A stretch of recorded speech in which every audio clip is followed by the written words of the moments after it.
5월 김 씨로부터 주택 매입 자금 1억 원을 빌렸다고 밝혔습니다. 중앙일보 역시 사과문을 통해 중앙일보의 전직 간부가 김 씨와 금전 거래를 했다면서 이 간부의 사표를 수리했다고 밝혔습니다. 오늘 오후 5시 반쯤 서울 강남구 지하철 2호선 역삼역 부근 전신주 변압기에서 불이 나 일대가 정전됐습니다. 정전으로 960여 가구에 2시간 반 동안 전기의 공급이 끊겼고 일부 신호등과 가로등이 꺼지면서 퇴근 시간대 극심한 교통 혼잡이 빚어졌습니다. 또 시민 12명이 승강기에 갇혔다가 구조됐고 식당 등 상점 영업도 한두 시간가량 중단되기도 했습니다. 인천 남동경찰서는 어머니의 시신을 2년 넘게 집에 방치한 47살 A씨를 사체 유기 혐의로 구속했습니다. A씨는 70대 어머니 시신을 2020년 8월쯤부터 2년 넘게 인천 간석동 빌라에 방치한 혐의로 긴급 체포됐습니다. 오늘 밤에는 중부지방과 경북 북부, 제주도에 약한 비가 오겠습니다. 토요일인 내일도 전국에 비나 눈이 내리겠고 특히 강원 영동과 경북 북동 산지에는 다음 주 월요일까지 많은 눈이 내리겠습니다. 예상 적설량은 강원 산지와 강원 북부 동해안이 20에서 70cm입니다. KBS 1라디오 10시 뉴스를 마칩니다. 아나운서 이선영입니다. KBS.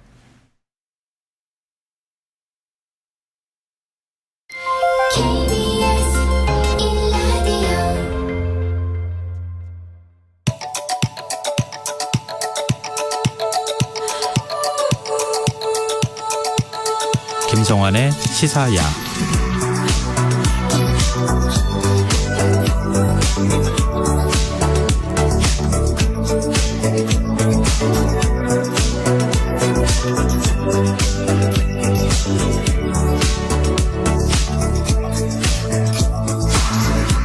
하루의 마무리, 오늘도 함께 하시죠. 시사평론가 김성환입니다.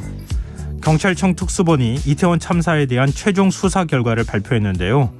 이상민 행안부 장관을 비롯한 이른바 윗선 대부분이 무혐의 처분을 받았습니다. 여야의 공방은 더 거세지는 분위기인데요. 한 주간 있었던 정치권 움직임, 잠시 뒤 뉴스 외전에서 자세히 분석해 보겠습니다.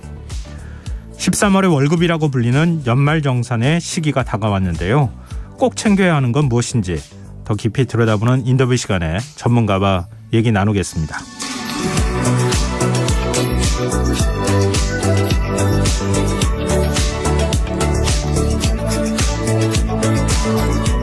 김성환의 시사에는 청취율 조사 기간을 맞아서 이 새해를 맞으면서 결심한 각오 문자 받고 있는데요. 추첨을 통해 평소보다 많은 분들께 3만 원 상당의 외식 배달 상품권 드리겠습니다. 참여하실 번호는 샵 9730이고요. 짧은 문자 50원, 긴 문자는 100원의 이용료가 부과됩니다. 콩 어플리케이션과 KBS 1라디오 유튜브 채널을 통해서도 저희 방송을 실시간으로 시청 또 참여하실 수 있습니다. KBS 1라디오 김성환의 시사야. 그럼 지금 시작하겠습니다.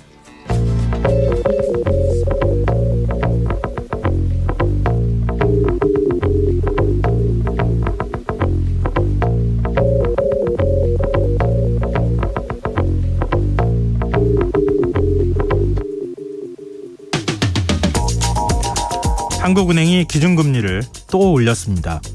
0.25%포인트를 인상해 3.5%가 된 건데 한국은행이 7차례 연속으로 금리를 올린 건 유례가 없는 일입니다. 한국은행이 이렇게 금리 인상 행진을 이어가는 이유는 물가가 불안하기 때문인데요.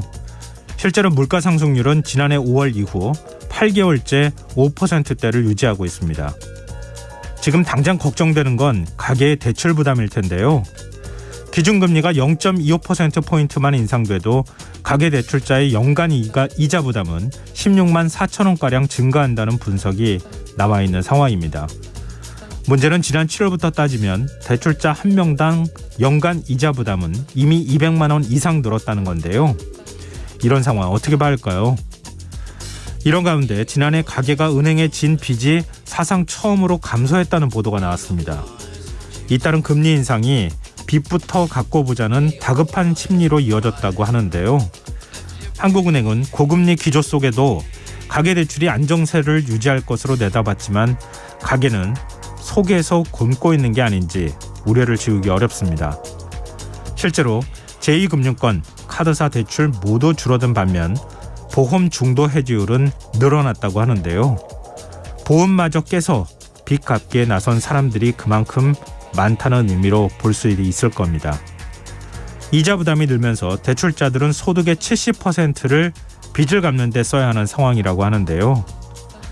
어쩌면 이미 한계에 다다랐을 서민 가계를 지탱해줄 정부의 특단의 대책이 필요해 보입니다. 오늘 밤 당신 안에 꿈틀거리는 지식 충전 본능이 깨어납니다.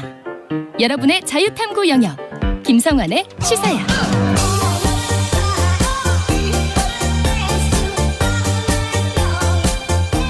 한 주간 있었던 정치권 움직임 꼼꼼히 분석해보는 시간입니다. 뉴스의 외전 늘 함께 하시는 패널 두 분 소개해드리겠습니다.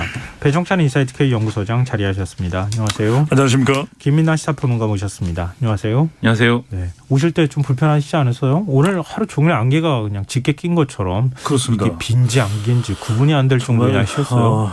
요즘에 마치 이 글로벌 경제나 우리 정치판을 보는 것처럼 한참을 내다보지 못하고 답답하다는 생각이 드는데 어느 순간 눈이 확 뜨이더라고요. 아, 시사야에 가까워졌구나. 그러니까 마치 이 어두운 밤바다에 한 줄기 빛을 보듯 네. 시사야가 나에겐 그런 존재였구나라는 것을 이 청취자 조사 기간에 다시 한번 생각이 됐습니다. 네. 이거 뭐 제가 굳이 말 안 붙이고 김민하 평론가 얘기를 들으면 좋을 것 같아요. 네. 네. 저보다 더 대단한 게 나올 것 같아요. 아닙니다. 네, 제가 자중해야죠. 네. 이렇게 비가 오는 것도 아니고 안 오는 것도 아니다라고 말씀하셨는데 그냥 앞이 안 보이는 것이 정말 우리의 최근의 이 정치권의 현실을 보는 것 같았는데 저는 좀 걸었거든요. 여기서부터. 네. 근데 나는 그냥 안개인 줄만 알았는데 도착해서 보니까 몸이 다 젖었더라고요. 그러니까 모르는 새에 이렇게 젖어버립니다, 몸이. 그래서 이게 참 정신 차려보면 다 젖어 있을 것이다. 정치권 반성하기 바라고 우리는 시사야에 젖고 있다. 네, 그래서 오늘은 김성환의 시사야에 젖고 있다 이런 겁니다. 예. 네, 한쪽에서는 해가 뜨는 것 같고 한쪽에서는 젖어버리면 이거 김민하 어떡합니까? 평론가는 젖어들었고 저는 젖네요. 네. 토론 시간 반이 지나갔네요. 얼른 예. 본론으로 들어가겠습니다. 아, 이건 웃을 수가 없는 상황인 건데. 네. 이태원 참사 수사한 경찰청 특수본이 최종 수사 결과를 발표했어요. 출범 74일 만에 이제 사실상 이제 해체를 하게 되는 건데요. 네네. 그동안 수사 어떻게 평가하십니까? 발표한 내용에서 이제 조금 구체적으로 소개를 해드리면 이제 74일이라는 시간이 걸렸고 적용된 법은 과실범의 공동정범이다. 네. 그러니까 잘못이 있었고 그것은 공동으로 이루어진 것이다라는 이야기고 그 공동으로 잘못을 저지른 주체가 누구냐. 용산경찰서, 구청, 용산소방서. 이 용산이라고 하는 지역의 테두리를 못 벗어났습니다. 네. 참 그런데 용산이라는 테두리를 못 벗어나는 수사를 하려고 74일이 걸리고 네. 전대미문에 참사라고 이야기를 했고 전 국민이 애도하고 아직도 국회 국정조사는 끝나지 않았고 과연 이 수사를 하고 조사 결과를 들으려고 했던 것인가 하는 생각이 들어요. 물론 이제 개개인의 평가는 다를 수 있습니다만 이태원 참사와 관련된 수사를 요약을 해보면 진상규명, 책임 처리, 그다음에 시스템 회복이고 복원이거든요. 어떻게 우리가 안전이라는 걸 다시 바로 세울 수 있을지. 네. 근데 듣고 싶었고 알고 싶었고 꼭 찾아야 했던 것을 반의 반도 못 찾은 것 같은 여전히 안개인 듯한 느낌을 지울 수가 없네요. 용산에 머물렀다. 이게 참 의미심장한 말이 아닐까 싶은데요. 대한민국의 시스템은 용산에만 있는가 이런 반문이 또 가능할 것도 같습니다. 김민하 평론가 어떻게 생각하세요? 검찰이 또 빠르게 이제 뒤이어 보안 수사를 하고 있기도 하고, 네. 그다음에 최종적으로 국정조사 결과나 이런 것들도 보고서를 통해서 이제 또 봐야 되기도 하고 여러 가지 절차가 남았습니다만 정말 이걸 다 거치고서도 정말 법적 책임은 용산에 있는 사람들만 지우는 것이다. 일부 서울청장도 아마 지게 되지 않을까 하는 싶은데 네. 어쨌든 주되게는 그런 것이다라고 하면은 그럼 우리 법이 잘못된 거죠. 법과 제도가 잘못된 거죠. 시스템이 잘못된 거죠. 예. 그러면 정말 최선을 다해서 했는데도 그렇게밖에 안 된다 그러면 그다음에는 시스템 바꿔야죠. 이태원과 같은 그러한 곳이 대한민국에 그 한 군데만 있으리라는 법이 없는 것이고 네. 다른 나라의 사례를 봐도 이런 대형 참사가 이렇게 군중이 모여가지고 일어나는 참사의 경우 이런 게 발생했을 때 그냥 그 도시에서 그냥 앞으로 더 열심히 대비해가지고 해결합시다라고 끝나지 않았거든요. 네. 그렇다고 하면은 앞으로 더더욱 그러면 이 수사 결과 때문에라도 명확하게 이제 우리 정부와 정치권이 뭘 해야 되는지가 더 분명해지는 것이기 때문에 그러한 점에 대해서 더 그럼 진력을 했으면 좋겠다라는 생각이 듭니다. 네. 참 어제 그 유족들이 잠깐 아마 공청회 장면 많은 분들이 보셨을 거예요. 보시고 난 다음에 굉장히 생각이 아마 많아졌지 않았을까 이런 생각이 드는데요. 일단 경찰 특수본 수사 결과에 대해서 국민의힘 주호영 원내대표는 법률가로서 봤을 때 타당한 결과가 아닌가 생각한다 이런 입장을 보였고요. 민주당은 정무적 책임을 계속 지금 요구하고 있는 상황이거든요. 이상민 장관한테 과연 책임을 물을 수 있을까요? 저는 책임을 물어야 한다는 것이 여론이죠. 예. 하지만 그 여론대로는 가지 않는다라고 보고요. 그리고 대통령이나 추가적으로 검찰에서 윗선인 이상민 장관이나 오세훈 시장이나 수사를 하는 일은 별로 일어날 것 같지 않다 이런 생각이 듭니다. 저는 이제 자꾸만 이태원 참사 12구 참사라도 이야기죠. 왜냐하면 그 이름 자체가 워낙 지금 저도 이태원을 못 가고 있어요. 저도 이태원을 가끔씩은 갔거든요. 약속도 있고 또 뭐 이태원에 가야 되는 일이 생기기도 하잖아요. 그런데 약속도 못 잡겠고 굉장히 마음 자체가 저는 뭐 이태원 이 12구 참사하고 직접적인 연관은 없다 하더라도 그런 간접적인 영향도 저에게는 상당히 무겁거든요. 그러면 네. 팩트를 밝히고 도덕적이든 정무적인 책임이 어디에 있는지를 분명히 하고 저는 책임이 됐든 아니면은 책임을 지는 발언이 됐든 책임을 못 지면 그 책임을 감당하겠다라는 발언이 됐든 뭔가 설명이 있어야 될 것 같아요. 네. 이게 마치 벽창호를 붙들고 두드리는 심정이 되면 안 되거든요. 그런데 저는 이 말씀을 드리고 싶어요. 이제 조영 원내대표가 원내대표로서 집권여당의 원내대표로서 정치인으로서의 발언에 대해서는 존중합니다만 제발 이런 이야기는 안 했으면 좋겠어요. 법률가로서 봤을 때도 그렇다면 법률의 기준에서 봤을 때 그런 평가를 누군가나 내린다고 봐야 되는 걸까? 그렇지는 않을 거. 그냥 저는 그 뒷부분 빼고 타당한 결과 아닌가 생각한다. 이런 건 그냥 정치적 주장이라고 생각하고 뭐 긍정할 사람은 긍정하고 비판할 사람은 비판하면 되거든요. 저는 도무지 근거가 성립되지 않는 전제를 달지는 않는 것이 좋을 것 같고요. 그다음에 이제 말씀드렸던 것이 바로 이상민 장관을 그러면은 저는 벌써 시간이 얼마나 지났습니까? 그러면 어떤 사태든 경질은 안 한다는 이야기거든요. 예. 그렇게 저는 인식을 합니다. 물론 어떤 결과가 앞으로 나올지만 그러면은 안 하면 안 하는 것에 대한 이유가 무엇인지 왜 계속 가야만 되는 것인지를 분명히 저는 국민들한테 전달했으면 좋겠어요. 예. 뭐 바람은 그럴 수 있는데 네. 지금 분위기로는 그렇지 않을 것 그렇게 제가 같다는 말씀드린 게 생각하는데 민주당이 예. 지금 이제 탄핵 소치 얘기를 하고 있잖아요. 네네. 결국 뭐 사실 해임 건의안을 국회에서 처리를 했지만 네. 대통령실 반응은 뭐 사실 무반응이 반응이다 이렇게 얘기할 정도로 그렇죠. 예. 사실 해임하지 않겠다고 하는 의지를 대통령이 보였다고 볼 수 있을 것 같은데 탄핵 소추 갈 수 있다고 보세요? 저는 갈 가능성이 다분히 있다고 봅니다. 하지만 이제 그것도 마찬가지로 짧게 말씀드리면 그 결과를 우리가 언제 볼 수 있을까요? 네.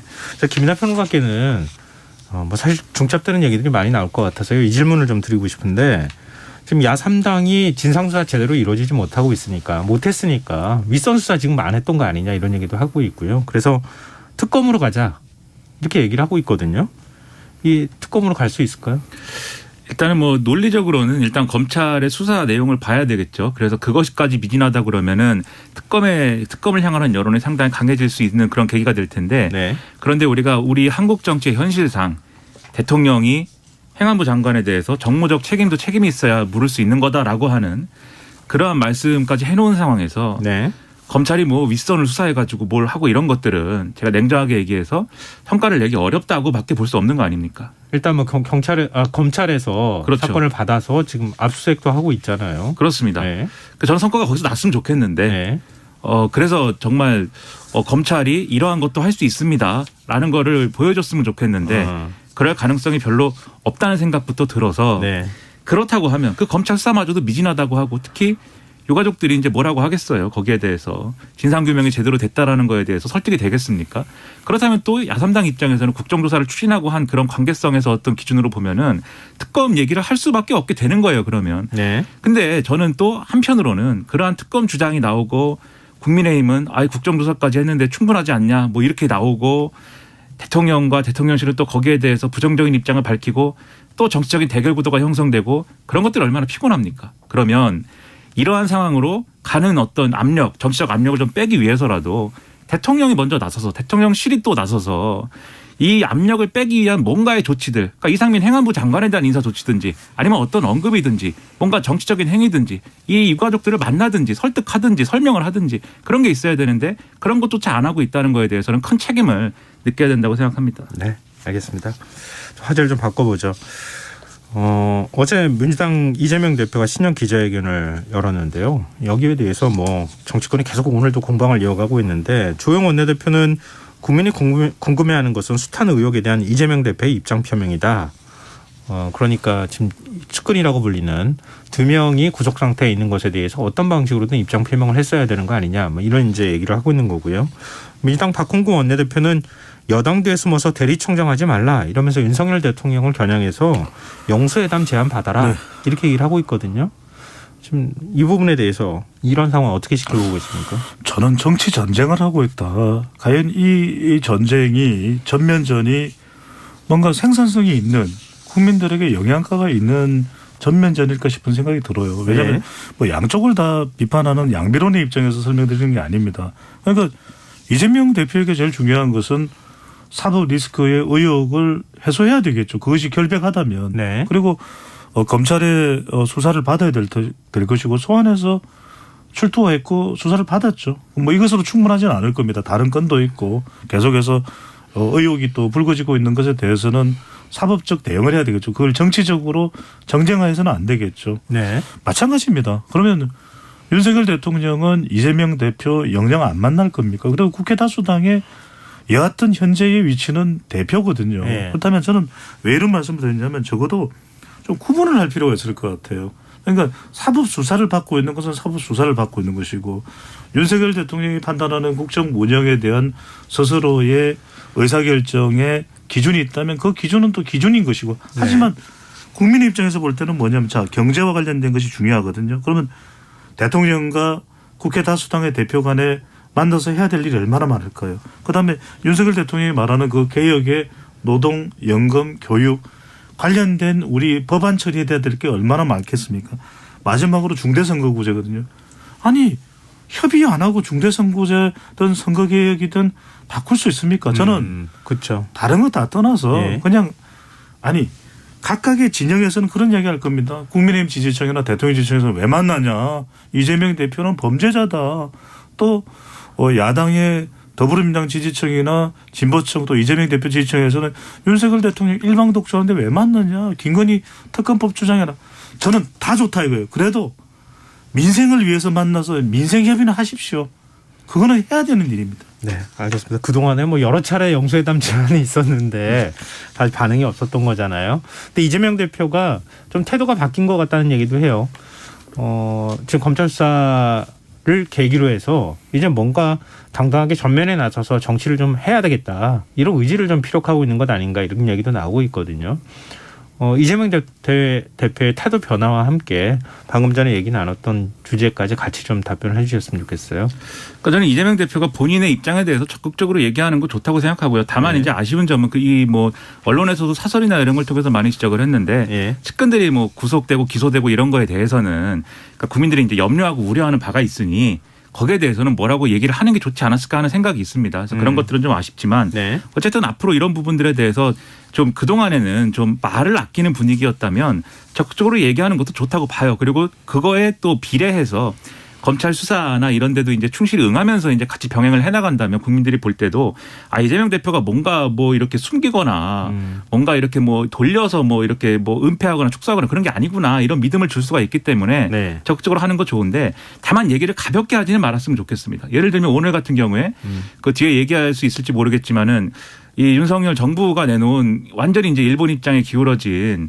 그러한 강제동원 피해자들에 대한 해법이 논의가 되고 있단 말이에요. 네. 병전적 채무인수 방안이라고 하는. 네. 근데 그 문제 제기를 하면 되는 건데 이게 제3자 뇌물 아니냐 이렇게 반박해 버리잖아요, 이재명 대표가. 네. 근데 그게 마치 자신의 혐의에 대해서 굉장히 이것은 또 가볍게 보고 있구나. 왜 이렇게 또 비꼴까 이런 느낌을 받게 한단 말이죠. 그러면 이재명 대표가 그렇게 얘기한 거에 대해서 듣는 사람들은 이재명 대표의 다른 주장과 다른 제안에 대해서도 진지하게 받아들이지 않게 될 가능성들이 생기지 않습니까? 그렇게 하지 말고 진정성 있는 제안은 그 제안 자체대로 그리고 본인에 대한 어떤 의혹에 대한 해명이나 설명이나 또는 주장은 그 자체로 해야 저는 이제 좀 신뢰도가 있는 얘기가 되지 않을까 싶고요. 그리고 이재명 대표 여러 가지 제안했는데 저는 좋은 제안들이 많았다고 봐요. 예를 들면 개헌 논의하자. 네. 뭐 전 좋은 제안이라고 네. 보고 선거제도 개혁에 대해서도 얘기를 했습니다. 다만 두 개가 엮이면 둘 다 안 될 수가 있기 때문에 두 개를 좀 분리해 가지고 추진하는 운영의 묘를 좀 발휘해 줬으면 좋겠고 영수회담 당연히 이제 저는 만나는 거 좋다고 생각하는데 대통령실 입장에서 이재명 대표만 만나는 게 부담스러우면 다른 정당 대표하고 같이 만나세요 그러면. 그런 자리도 과거에 여러 번 있었습니다 사실. 그렇게라도 만나는 것이 필요한 것인데 국민의힘에서 뭐 마치 이재명 대표하고 만나면은 대통령이 이재명 대표의 범죄 뭐 이런 혐의에 대해서 다 뭐 이렇게 해줘야 되는 것처럼 막 얘기를 하는데 적절치 않죠. 그거와는 별개의 문제죠. 그럼 이재명 대표가 대표인 한 윤석열 대통령을 만날 수가 없는 거 아닙니까 영원히. 네. 그런 게 어디 있습니까. 그러니까 이 문제도 대통령실이 적극적으로 좀 풀 수 있는 기회를 갖기를 좀 바랍니다. 저도 김민하 평론가의 네. 말에 짧게 한마디만 보태면 이재명 대표가 국민들은 굉장히 엄중하게 보고 있거든요. 그래서 좀 더 무겁게 대응을 했으면 좋겠어요. 무겁게. 왜냐하면 가볍게 대하는 순간 그 가치가 또 도외시 돼버리거나 아니면 또 다른 뭔가 이 가벼움에 의한 다른 의도로 전달이 될 수 있거든요. 저는 굳이 번데기라는 발언을 할 필요가 있었을까. 번데기. 그건 이제 다른 민주당의 정치인이나 의원들은 또 그렇게 이야기할 수도 있겠지만 워낙 지금 심각한 국면이거든요. 그럼 오히려 번데기가 아니라 뻔뻔하고 대책 없고 기가 막히게 아니라 저는 오히려 더 팩트를 어떤 부분은 지금 제대로 안 되고 있는데 이 부분은 윤석열 대통령이 국가 지도자로서 더 챙겼으면 좋겠다. 이렇게 저는 더 구체성을 좀 띄었으면 좋겠거든요. 네. 이걸 그냥 이렇게 번데기라고 해버리면 글쎄 저는 번데기 왜 먹는 거 가지고 그럴까요? 네. 이재명 대표가 사실 대선에서 패배한 후보였었잖아요. 민주당 대표를 만들고 사실은 인천 계양에서 국회의원까지 민주당 네. 지지자들이 만들었을 때는 약간 윤석열 대통령하고 공통점이 있거든요. 왜냐하면 기득권에 젖지 않은 것 같은 정치인의 이미지가 있었고 정치개혁이나 이런 걸 좀 기존 정치 업법하고 다른 방식으로 좀 했으면 좋겠다고 하는 기대감이 좀 있었을 것 같은데 그동안 그런 모습들이 잘 안 보여서 아쉬워하시는 분들이 굉장히 많았는데 일단은 입을 열기 시작했으니까 민주당이 과연 얼마나 실천력 있게 뭐 개헌 문제나 아니면 선거구제 문제나 여러 가지 것들을 특히 이제 민생 문제 얘기 많이 했으니까 추진하는지 저희가 좀 지켜보죠. 지금 여러분께서는 KBS 1라디오 김성환의 시사회를 듣고 계십니다. 뉴스의 매전 김민하 시사평론가 배정찬 인사이트 K 연구소장 두 분 패널과 함께하고 있습니다. 다음으로 윤석열 대통령 국정 수행 지지율 얘기를 좀 해봤으면 좋겠어요. 6주 만에 소폭 하락했다는 여론조사 결과가 나왔는데 김민하 평론가께서 좀 정리를 해 주시죠. 네, 한국갤럽이 자체적으로 지난 10일부터 12일까지 전국 만 18세 이상 1,002명을 대상으로 윤석열 대통령 직무수행 평가를 조사를 했습니다. 잘하고 있다는 응답이 전체 응답자의 35%, 잘못하고 있다라는 응답이 응답자의 57%로 확인이 됐는데요. 그러면 전주 대비 이 계산을 해보면 긍정평가는 이 조사에서 2%포인트가 하락한 것이고요. 네. 부정평가는 3%포인트가 상승을 한 겁니다. 일단 긍정평가를 한 이유에 대해서는 모른다, 응답, 거절 이게 이제 17% 정도였고 공정, 정의, 원칙과 전반적으로 잘한다가 9%였습니다. 그리고 이제 노조 대응은 상당히 이제 하락한 것으로 파악이 됐고요. 네. 부정평가를 한 이유로는 경험, 자질 부족, 무능함이 12%로 선두를 차지했습니다. 모름, 응답 거절 이런 건 11%, 경제, 민생 살피지 않음, 소통 미흡 이런 것들이 10%로 나타났습니다. 같이 볼 만한 게 정당 지지도인데요. 더불어민주당을 지지한다라는 응답이 34%, 국민의힘 지지한다 응답 33%로 집계가 됐는데 네. 이거는 민주당의 경우 전주 대비 1%포인트 상승한 것이고 국민의힘은 2%포인트 하락을 한 수치입니다. 무당층은 28%, 정의당 지지율 4%로 나타났다고 하는데 자세한 내용은 중앙선거여론조사심의 홈페이지에 나와 있다고 합니다. 배정찬 수장께서 분석을 좀 해 주시죠. 윤심파장이죠. 저는 네. 나변수 나경원 전 의원의 이 당권 도전 파장 예. 해임이냐 사의 수용이냐 저는 이게 결정적이었다고 볼 수밖에 없는 것이 비교할 수 있는 조사가 있습니다. 거의 방식도 비슷하고 네. 질문도 거의 유사한 4개 여론조사기관의 조사가 수치는 말씀을 안 드릴게요. 예. 월요일, 화요일, 수요일 있었는데 이 조사는 대통령의 지지율이 올라가고 부정평가는 내려왔거든요. 네. 그럼 단 하루 차이인 12일이 포함된 조사에서 대통령의 긍정평가도 내려왔고 국민의힘 지지율도 내려왔고 심지어는 이 한국갤럽 조사에서는 방금 전에 김일하 평론가가 분석을 해드린 이 조사에서는 예. 국민의힘과 더불어민주당이 역전됐습니다. 오차 범위 내기는 하지만 그게 앞서서 조사 마무리가 됐던 MBS 여론조사에서는 국민의힘이 앞섰단 말이거든요. 네. 이 말씀은 뭐냐면 그 하루 동안에 12일간에 집중됐던 이슈가 뭘까? 나경원 변수입니다. 그거밖에 없다. 바로 이건데 지금 빅데이터상으로 봐도 나경원의 이름에 대한 검색이 집중이 됐던 날이고 네. 그다음에 중도나 MZ세대나 화이트 컬러에서 대통령의 지지율이 더 국민의힘 지지율도 그렇고 빠지는 상황. 그러니까 저는 지난 8월 2일부터 4일까지 한국갤럽이 실시했던 조사에서도 그 당시 이준석 전 대표가 충돌되면서 대통령의 지지율이 24%까지 꼬꾸라졌거든요. 결국 네. 우리가 데이터를 분석해 보면 우리 시청자분들 청취자분들이 아시겠지만 정당 지지율이 내려갈 때는 당내 문제입니다. 그 현상이 일어난 거죠. 네. 방금 배동찬 소장께서 지금 언급을 하셨던 여론사를 말씀드리겠습니다. 엠브레인 퍼블릭, K-스테일 리서치, 코리아 리서치, 한국 리서치가 지난 9일부터 10일까지 진행한 전국 지표조사. 네. 그럴 때 MBS라고 보통 부르는데요. 이게 따르면 윤석열 대통령의 직무수행에 대한 긍정평가는 37%, 부정평가는 54%로 각각 나타났습니다. 자세한 내용은 중앙선거 여론조사 심의위원회 홈페이지를 참조하시면 됩니다. 그러니까 최고입니다. 앞으로 말씀하실 때는 네네. 숫자 얘기하실 거면 그냥 확 얘기하시고 예. 언급 안 하실 거면 언급 안 하셔야 돼요. 오늘 또 시사야의 김성환 앵커로부터 또 하나를 배우네요. 네. 네, 뭘 배웁니까? 이 방송의 태도. 저도 두 분에게 많은 배움을 지금 가르침을 받고 그만해요. 있습니다. 네. 자, 김일하 평론가 얘기하실 차례예요. 예. 네, 그러니까 황당하죠. 저는 이 나경원 전 의원 관련 논란을 보면서 무슨 이런 일이 있나 이런 생각을 많이 했습니다. 예. 이런 광경은 진짜 처음 봅니다. 저는 네. 제가 여기 계신 두 분보다 결코 정치 뉴스를 오래 보지 않아서 제가 처음 본다라는 얘기를 어떻게 드려야 될지 모르겠지만 네. 처음 봅니다. 처음 봐요. 이런 한심한 이 여당이 있습니까? 그러니까 이 국민들 입장에서는 유승민 전 의원하고 이준석 전 대표하고 당내 주류하고 막 싸우고 그다음에 윤석열 대통령하고 대립각 세우고 이런 것들도 사실 이해가 잘 안 됐어요. 그런데 네. 거기에 대해서는 지난 대선에서의 과정이라든가 이런 맥락들이 있으니까 그럴 수도 있겠다. 뭔가 집권 세력들끼리 한번 집거나 싸우고 이런 일들도 비일비재했으니까 네. 그런 일이구나 하는 마음으로 어쨌든 이 지지층이 요거를 이제 보아 넘겼을 겁니다. 근데 나경원 전 의원은 한 번도 윤석열 대통령에게 무슨 정책적으로든지 아니면 정치 리더십이라든지 한 번도 반기를 들은 적이 있는 이력도 없고 그리고 국민의힘이라는 세력 입장에서도 나갔다 들어온 사람도 아니고 지난번에 이제 국정농단 사태 이후 탄핵 국면에서도 당적을 바꾼 적도 없고 그 어려운 상황에서도 국민의힘 입장에서 당세가 이제 어려웠던 상황에서도 어쨌든 주요한 책임을 맡았던 당내 중진급 의원이란 말이죠. 네. 그리고 정책에 있어서도 유승민 전 의원처럼 저 사람은 뭔가 경제정책이나 이런 데 있어서는 중도적인 색채가 있어서 보수 세력이랑은 좀 안 맞아. 이런 평가를 받는 인사이냐? 그렇지 않습니다. 보수 본색이거든요. 네. 그럼 어떤 면으로 봐도 지금의 당권 경쟁 국면에서 윤석열 대통령하고 별로 그렇게 대립하거나 또 당내 주류하고 척질 이유가 없는 것 같은데 네. 사실 국민들이 볼 때는 잘 이해가 안 되는 어떤 맥락 때문에 서로 싸우고 있단 말이에요. 싸움이 이해가 안 되는 거예요, 지금. 그러니까 이걸 보고서는 어떤 국민이 이 정권이 잘한다라고 생각을 합니까? 그러니까 황당한 거예요. 보통 다른 국민들도 지금 이 상황은 굉장히 황당하다. 어떻게 나경원 전 의원도 포용이 안 되는가? 이 생각을 다양하게 하실 거라고 저는 생각합니다. 아니 근데 지금 이게 예. 언론 보도도 널뛰기를 하고 있는 상황인데요. 예.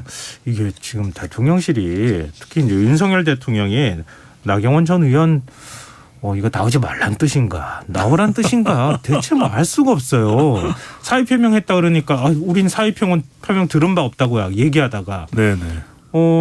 사의를 표명했으면 그 다음에 이제 사직서를 제출해야 되잖아요. 예. 나중에 가서 사직서 받았다고 또 얘기했다가 그리고 갑자기 난데없이 저출산 고령사회위원회 부위원장 예.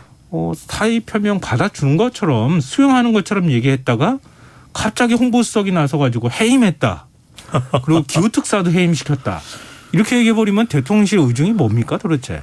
그게 나경원 전 의원은 나오겠다는 얘기입니까? 안 나오겠다는 얘기입니까? 제가 이걸 3차원 분석을 해드릴게요. 짧게 하겠습니다. 네. 제가 볼 때는 7차원 정도 있어야 될 것 같아요. 3차원으로도 안 되는 것 같아요. 아니면 길어지니까 우리 김앵커님 긴 거 싫어요. 근데 무슨 말씀이냐면은 김민하 평론가 이해가 안 된다. 모든 것이 윤석열 대통령과 대립각을 세울 부분이 없는데 왜 그럴까? 예. 하나가 없죠. 윤심이 없는 겁니다. 나경원 전 의원에게는 윤심이 안 실려 있는 거죠. 네. 다 갖춰도 이번 전당대회는 윤심이 실리지 않으면 아무짝에도 소용이 없다. 이것을 이제 확인한 거죠. 그럼 윤심은 어디 있는 겁니까?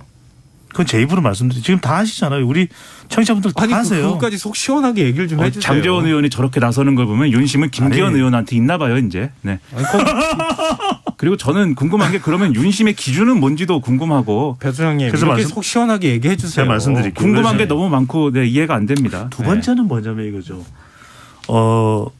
나경원 전 의원이 지금 차기 전당대회 관련해서 여론조사에서 이게 거의 전부 다라고 봐야 될 거예요. 국민의힘 지지층에서 선두주자입니다. 예. 그러면 우리가 이런 데이터의 매직, 마법에 기초로 한다면 1등 하는 사람이 안 나가는 게 이상하잖아요. 네. 1등인데 왜 안 나가? 이렇게 되잖아요. 그죠? 예. 그리고 이 지난 전당대회 당대표도 이미 나간 바가 있고 나경원 전 의원이. 예. 그런데 이게 뭐냐? 여기도 뭐가 빠져 있는 겁니까?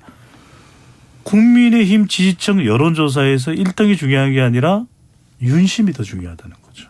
그럼 지금 김기현 의원이 윤심을 받아 안았다고 지금 이렇게 얘기를 하고 지금 오늘 장제원 의원이 이른바 핵관 중에 핵관이라고 불리는데 나경원 전 의원이 고고한 척 친윤 가장하는 반윤 우두머리다 뭐 이런 식의 얘기를 했단 말이에요. 자. 반윤으로 규정을 해버렸어요. 그러니까 거기에 자. 모든 해답이 네. 있는 거죠 사실. 네. 그러니까 예. 제가 지금 말씀드린 이해가 안 되고 나경원 전 의원이랑 싸울 이유가 없다라는 생각을 여당 지지층이 할 겁니다. 그러니까 이제 지지율이 높게 나오는 건데 네. 그런 상황에서 윤심이 실려 있는 김기현 의원이 이 나경원 전 의원이 출마하는 상황에서는 결선 투표 상황을 겪을 수밖에 없고 3파전이 되니까. 네. 그러면 결선 투표에 갔을 때 예를 들면 김기현 나경원 조합으로 만약에 올라갔다. 그럼 나경원 전 의원한테 이기리라는 보장이 없지 않습니까? 예. 그러면 이 상황에서 김기현 의원을 어떻게든 대표로 만들려면 어떻게 해야 되냐면 나경원 전 의원을 출마를 안 시키는 것도 필요하지만 출마할 경우에 이 사람에게는 인증이 안 붙어 있다. 이 사람은 네네.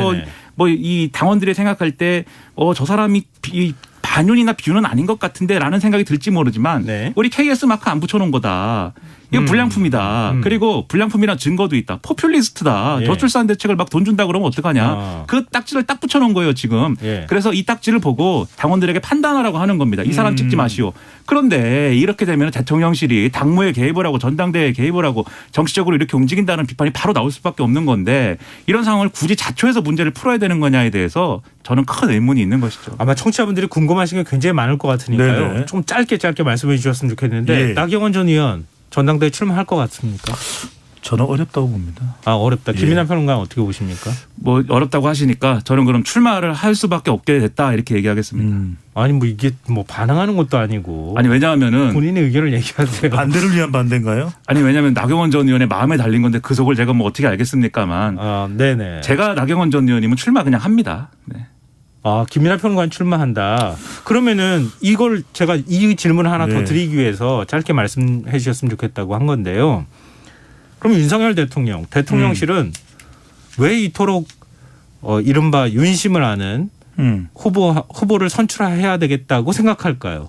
당무 개입 논란까지 불러일으키면서 나경원 의원은 뭐 윤심이 안 실렸다고 지금 얘기를 하고 있으니까. 그것은 철저하게 윤석열 대통령의 방식대로 국정 운영을 해 나가겠다라는 의지와 또 계획이라고 봐야 되겠죠. 왜 그러냐면은 제가 말씀드리는 것이 지금 대통령의 지지율도 어느 정도 이제 올라왔고 그리고 총선 공천권을 가지고 있는 이 당대표가 공천권과 관련해서 뭔가 내부적 갈등 또는 대통령과 갈등을 빚는 경우에 그 파장은 걷잡을 수가 없거든요. 예. 그러니까 어쨌거나 간에 향후 최소한 총선을 포함한 이 국정 운영에서 더군다나 이제 당의 운영에 있어서도 총선을 대비한 이건 철저하게 대통령의 이 주도대로 전개가 돼야 된다. 그런 판단을 했다고 볼 수가 있는 것이죠. 저는 공천권이죠 결국 이게 총선 공천권을 윤석열 대통령이 직접 다 행사할 수 있거나 아니면 이심 전심인 당대표가 행사할 수 있도록 하겠다. 정확히 말하면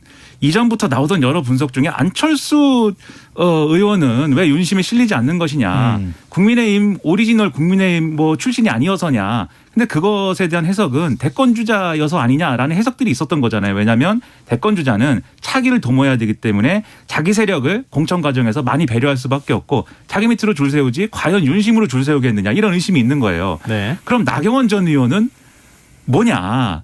제가 볼 때는 대선에 나올지 안 나올지는 모르지만 그래도 여러 사람들 중에 이렇게 좀 꼽아보면 대권주자일 수도 있다. 그렇게 볼 수 있는 거 아닙니까? 말 안 들을 거라고 보는 거거든요. 네네. 그러면은 제가 그거 확인할 수 없는 거지만 윤석열 대통령은 그럼 다들 그렇게 의심하고 있는 거냐라는 생각밖에 할 수 없고 김기현 의원은 대선 안 나올 것 같잖아요. 그리고 장제원 의원이라는 보증 마크가 있지 않습니까? 대선 안 나올 장제원 의원이 네. 사무총장 해가지고 공천을 주도할 것이다라고 하는 그러니까 이렇게 되는 거라는 해석밖에는 못 하겠습니다. 그러니까 내년 총선을 위한 것이다 이렇게 뭐 두 분도 대체적으로 말씀하셨는데 총선이 너무 많이 남아서 그런 것 아닐까 하는 생각도 좀 한편으로 하게 돼요. 너무 코앞이면 이렇게까지는 못 하겠죠. 그렇죠. 그렇게 될 수밖에 없는 상황인 것 같은데. 한참 시간이 남았을 때부터 그런 조짐은 우리가 읽을 수 있었죠. 왜냐하면 이준석 전 대표를 지난해 7월에 당윤리위원회 그때도 사실은 이준석 전 대표의 윤리적 문제가 아니라 공천권이 상당한 그 의사결정의 진행에 영향을 줬다고 봐야 되겠죠. 네, 알겠습니다. 오늘 변호사님 여러 가지 하셨는데요. 아까 나경원 의원이 국민의힘 지지자 사이에서 여론조사 1위를 달린다고 말씀하셨는데요. 네. 이 여론조사는 여론조사 공정이 지난 2일부터 3일 동안 실시한 조사에서 나온 결과고요. 국민의힘 지지층에서 국민의힘 차기 당대표로 누가 당선될 것으로 예상하는지 물은 결과 나 전 의원이 35%로 가장 많은 지지를 받았고요. 김기현 의원이 15.2, 유승민 전 의원이 13.7, 안철수 의원이 12.4 이런 순으로 나왔습니다. 네. 지금 오차 범위 내에서 김기현 의원이 2위, 안철수 의원이 4위 이렇게 이제 나와서 이 결과에 대해서 많은 언론이 관심을 가졌는데요. 자세한 내용은 중앙선거 여론조사 심의위원회 홈페이지를 참조하시면 됩니다. 한 가지는 좀 참고나 주목을 하실 필요가 있을 것 같아요. 네. 그래도 이런 논란이 진행되고 있는데 나경원 전 의원이 이 국민의힘 지지층에서 가장 높은 지지율 이제 조사 결과 소개됐지만 계속해서 김기현 의원도 지난달에 비하면 지난해 연말에 비하면 국민의힘 지지층에서 지지율은 또 오르고 있어요. 그 영향 이른바 윤심 영향이 없다고 할 수가 없겠죠. 네. 오늘 지금 사실 그렇게 많은 얘기를 한 것 같지 않은데 벌써 그러니까 끝낼 시간이 거의 다 됐는데요. 마지막으로 이 질문만 좀 드리고 마쳐야 될 것 같습니다. 시계 잘못됐나요? 네. 아, 그렇죠. 네. 앞서 이제 이재명 대표가 일제 강제징용 해법 외교부에서 발표한 거 이 부분에 대해서 언급했다고 하는 말씀해 주셨는데요. 제3자 변제 방안을 지금 제시를 한 거잖아요. 두 분 정부가 내놓은 해법 어떻게 평가하시는지 마지막으로 한 말씀씩 듣고 마무리하도록 하겠습니다. 받아들여질 수가 없죠. 왜 그러냐면 이제 국민 정서에 전혀 대응되지 못했다 이렇게 볼 수밖에 없는 것이 두 가지예요. 지금 강제징용 관련 피해자들이 이야기하고 있는 건 첫 번째로는 아니 그 시간을 뺏겼지 않습니까? 강제징용 당해서 내 인생의 청춘을 뺏겼거든요. 그 시간에 대한 보상이 더 중요합니다. 금전적 배상을 떠나서 그렇다면 그에 대해서는 적어도 일본의 총리가 대국민 사과를 해야 된다. 우리 대한민국 그리고 피해자들에 대해서. 두 번째는 뭐냐면 그거죠. 아니 일본 기업에 끌려갔는데 일본 기업이 돈 안 주니까 한국에서 대신 돈을 주겠다. 이건 터무니없다고 보는 거죠. 네, 김래 평론가님. 한미일 협력이 중요하다는 건 저도 알겠고 일본하고 관계 개선해야 될 필요성이 저도 있다고 보지만 지금 말씀하신 대로 강제동원 피해자들의 피해를 그 과정을 막는 무슨 장애물처럼 짐짝처럼 취급하면서 이렇게 빨리 치워버리자 이런 식의 접근은 오히려 원하는 효과를 거두지 못하게 되는 어떤 요인이 될 수 있다는 점에서 조심스럽게 신중하게 접근했으면 좋겠습니다. 네, 알겠습니다. 이 얘기 좀 짧게 해가지고 아쉽긴 한데요. 저희가 또 나중에 기회가 있으면 1시간 해야 돼요, 이 얘기. 그러게 말입니다. 2시간요. 또 김민하 평론가가 일본 정계에 대해서 또 조예가 깊기 때문에 아닙니다. 책도 네. 내시고. 저도 일본에서 공부를 했잖아요. 아 그렇군요. 네, 알겠습니다.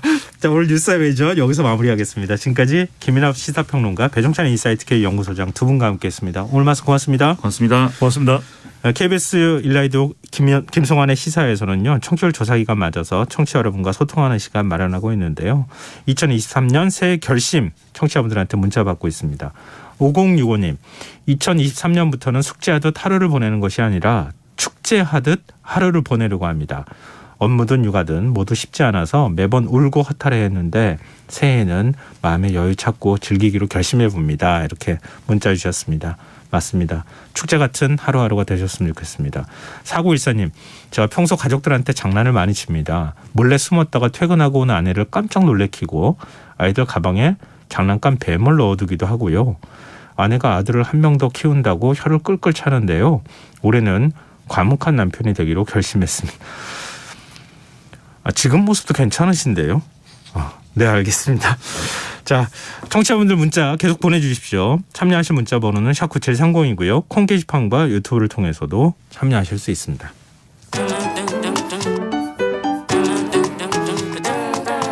일일 시사권장량 채워가세요. 골고루 담았습니다.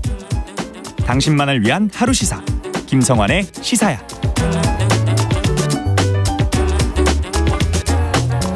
(13월의) 월급이라고도 불리는 연말정산 시즌 다가왔습니다. 지난해 근로소득이 있는 직장인은 올해 2월분 급여를 받기 전까지 연말정산을 해야 하는데요.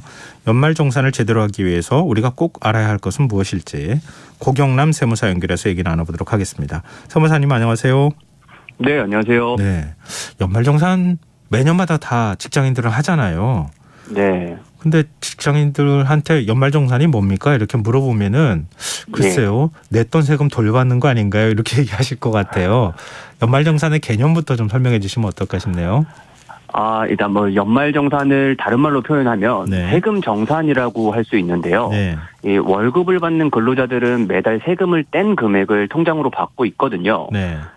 그런데 매달 떼는 세금은 이 간이세액표라는 세율표에 따라서 대략적으로만 떼는 세금이기 때문에 정확한 세금은 아니겠죠. 네, 그래서 1년 동안 연봉과 각종 공제 항목들이 다 확정되고 나면 네. 매달 뗐던 세금과 정확하게 계산한 세금을 비교하는 과정이 연말정산이다라고 할 수 있습니다. 근데 환급액이 달라서일까요? 같은 월급 받아도 환급액도 다르고 세금을 또 더 내는 경우도 있잖아요.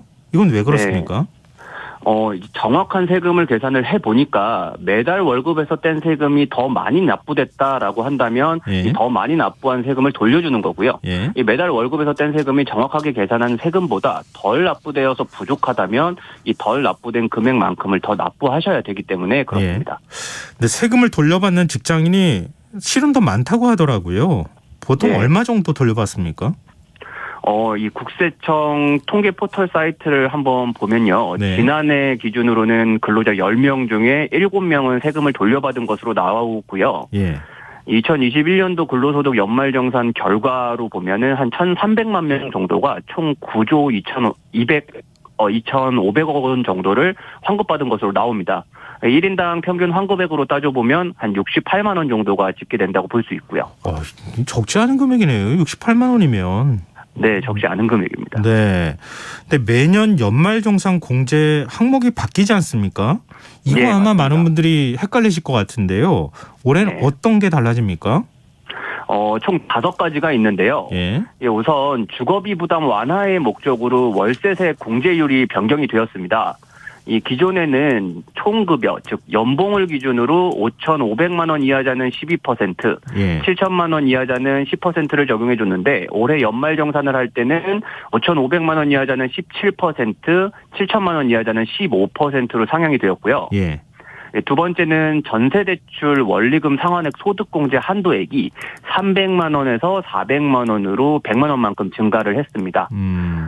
그리고 신용카드 소득공제 항목에서도 추가 공제가 생겼는데요. 예. 우선 2022년도 7월부터 12월까지 사용한 대중교통 사용분에 대해서는 공제율을 기존 40%에서 80%로 2배 정도 상향했고요. 예. 22년도 신용카드 등 이 소비금액 전체 합계액이 21년도에 사용한 금액 대비해서 105%를 초과했다면 이 초과한 금액에 대해서 20% 추가 공제, 또 전통시장 사용 금액도 마찬가지로 105%를 초과 사용한 금액에 대해서는 20% 추가 공제를 적용해 주는 것으로 바뀌었습니다. 네. 네. 신용카드 사용 금액은 사용 내역 딱 보면은 나오잖아요. 근데 그렇죠. 월세나 지금 전세대출 원리금 상환하는 거나 아니면 월세 세액공제 받기 위해서는 내가 월세를 얼마 내는지 이거를 네. 증명해서 제출을 해야 되잖아요. 네네. 이거는 은행권으로 더 받아야 되는 겁니까? 어떻게 되는 거예요? 대부분의 자료들은 이 국세청 홈택스 홈페이지에서 일괄적으로 조회가 가능하고요. 예. 추가적으로 월세 세액 공제를 받기 위해서는 네. 이 주민등록 등본하고 네. 임대차 계약서 사본, 그리고 월세를 실제로 지급했다라는 그 내역 등을 별도로 좀 제출을 해주셔야 합니다. 그럼 계좌 이체 내역이나 이런 것들 제출하면 되겠네요. 네, 맞습니다. 이거는 아마 못 챙기시는 분들이 있을 것 같아서 제가 다시 한번 여쭤봤습니다. 전월세 원리금 상환이나 아니면은 돈을 집주인한테 냈을 때 지급했을 때 그걸 근거를 남겨줘서 그걸 가지고 제출할 수 있는 자료들을 좀 꼭 챙기시라 이런 말씀 좀 드려야 될 것 같고요. 근데 이렇게 되면은 지난해보다 공제 혜택을 받는 사람들이 좀 더 늘어나긴 하겠네요. 네, 아무래도 이 공제 항목들이 좀 추가적으로 늘어나고 공제율도 늘어났기 때문에 네. 공제 금액이 예년보다는 더 커질 걸로 보여지고요. 네. 이 연봉에 큰 변화가 없다라고 한다면 이 공제 혜택을 받는 사람들도 더 늘어날 거라고 판단하고 있습니다. 근데 내가 돌려받을 세금이 대체 얼마쯤 될까 궁금하실 분들이 있을 것 같은데 좀 미리 알 수 있는 방법은 없습니까? 미리 알 수 있는 방법이 있는데요. 예. 국세청 홈택스 홈페이지 내에서 연말정산 미리 보기를 통해 가지고 예상 세액을 계산해 볼 수가 있습니다. 네, 현재 홈페이지에 접속을 해보면 1월 18일부터 서비스가 오픈된다고 되어 있습니다. 네, 이 아마 직장인들은 연말정산 간소화 서비스 아시는 분들이 많으실 거예요. 네. 근데 이 간소화 서비스를 할 때 받을 때 좀 챙겨야 될 서류나 꼼꼼하게 좀 살펴봐야 할 부분이 있을까요? 일반적으로는 거의 대부분의 자료들이 간소화 서비스에서 조회가 되고 있다라고 보시면 되고요. 네. 이 간소화 서비스로도 그 조회가 안 되는 항목들이 있을 수 있거든요. 네. 그런 자료들은 추가적으로 이제 제출을 해주셔야 하는데, 예. 기부금 영수증 등은 제출을 해주셔야 하고요.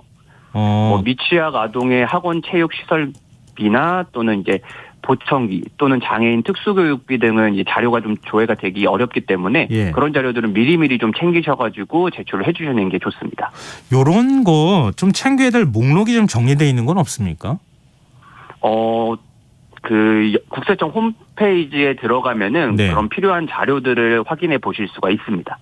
홈택스에 들어가면 이런 목록들 어떤 것들을 챙기면 될지 이런 것들이 추가적으로. 쭉 그런 것들이 쭉 목록이 있다. 네. 요건 좀 참고를 하시면 좋을 것 같아요. 기부금도 전산상으로 나오는 기부금이 있고 그렇지 않은 기부금도 있을 수 있는 거잖아요. 네, 맞습니다. 알겠습니다. 그리고 지금 맞벌이 부부의 경우에는 또 공제받는 게 달라질 것 같거든요. 네. 맞벌이 부부는 연말정산 전략 어떻게 짜는 게 좋을까요?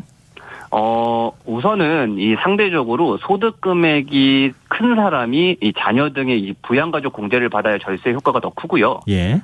부양가족 공제를 받는 사람한테는 이 자녀세액 공제라는 것도 추가 적용이 가능하기 때문에 환급 효과가 더 크다라고 볼 수 있습니다.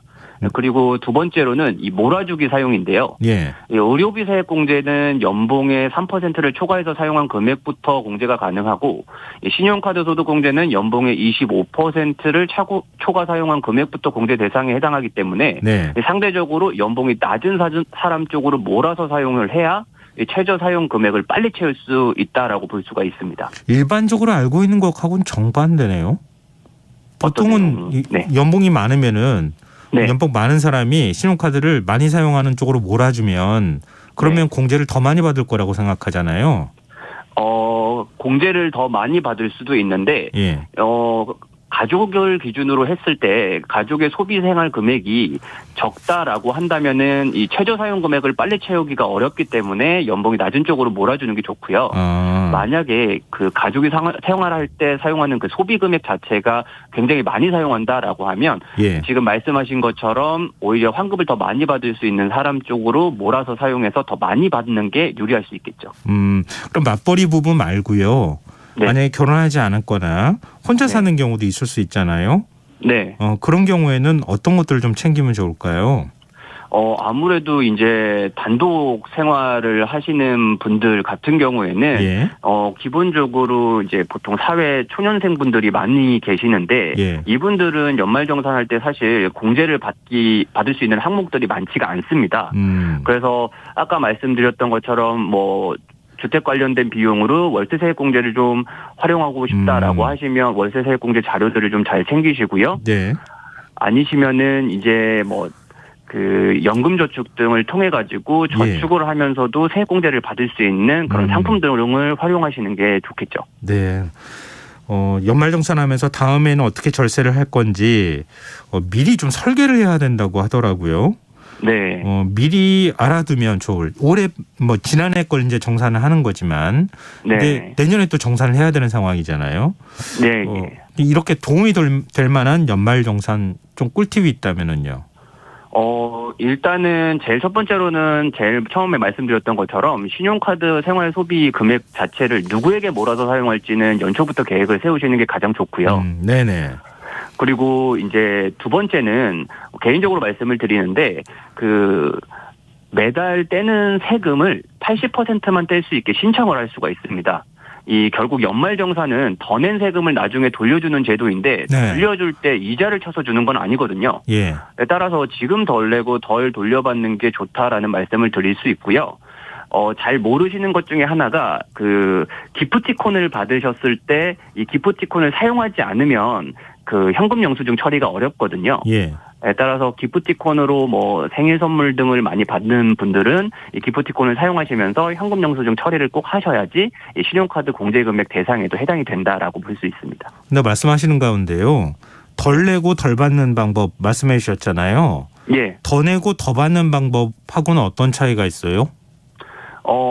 더 낸다고 해서 세금을 더 낸다고 해서 더 받을 수 있는 항목은 정해져 있기 때문에 그 금액을 바꿀 수는 없지만 예. 세금을 80% 원래 내야 되는 매달 떼는 세금보다 80%만 내게 된다면 네. 나중에 덜 받더라도 현재 지금의 현금 흐름이 더 생길 수 있기 때문에 네. 더 유리할 수 있겠죠. 근데 그거는 어떻게 신청하면 됩니까? 그 원천징수 세액 조정 신청을 하면 되는데요. 네. 그 본인이 근무하고 있는 회사에 신청을 하시면 됩니다. 그렇군요. 그러니까 세금 낼 때 저는 80% 정도만 내겠습니다. 이렇게 신청하면 네. 된다는 거잖아요. 네. 알겠습니다. 그리고 청약 통장이나 세테크 상품으로 알려져 있는 연금저축, 뭐 ISA 통장, 뭐 이런 것들도 있잖아요. 네. 이거는 어느 정도 도움이 되는 겁니까?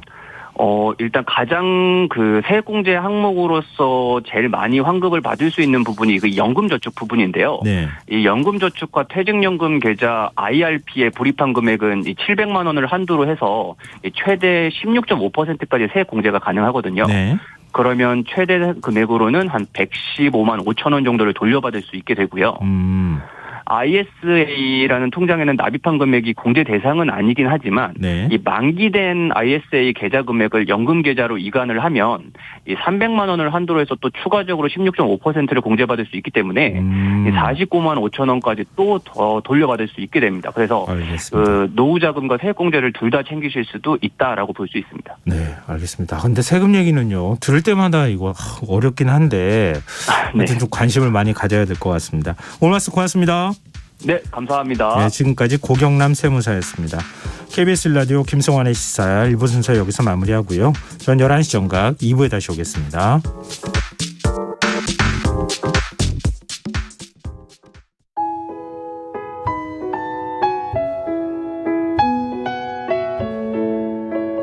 경제적인 어려움에 처한 위기 가정들이 늘고 있습니다. 복지 사각지대에 처해 있는 가정들을 미리 찾아서 지원하고 위기로부터 구하는 일이 시급한데요. KBS 강태원 복지재단은 전국의 복지관과 연대해 복지 사각지대에 있는 위기 가정들을 찾아서 지원하는 운동을 시작합니다.